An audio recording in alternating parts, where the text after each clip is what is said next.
1.3 million signatures. Most of these people could not vote. No property, no vote, some, no name they could write. But they could sign. And in 1833, they did, by the million. Britain had been fighting to end slavery for decades. The trade in human beings was already outlawed, but not slavery itself. Across the Caribbean colonies, hundreds of thousands remained enslaved. Parliament had debated it for years and done little. So it was not Parliament that moved first. It was the country. In factory towns, mill workers queued on their one free hour. In rural villages, labourers signed after church, some marking an X.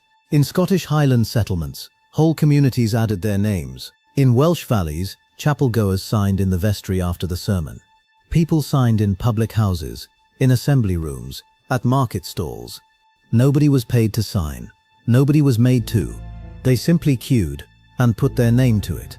Women organized a petition entirely their own. Over 187,000 women signed the women's own national petition. Sheet after sheet, the roll grew heavier. Town by town, the count climbed past 1 million.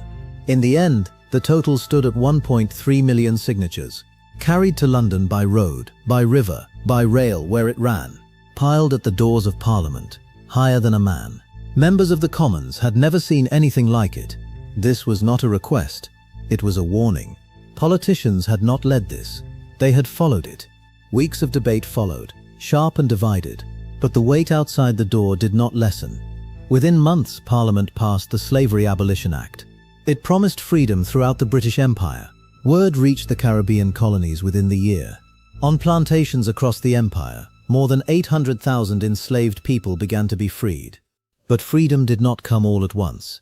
The law bound most of them to years more unpaid labor first. It called this apprenticeship. Full freedom for most did not arrive until 1838.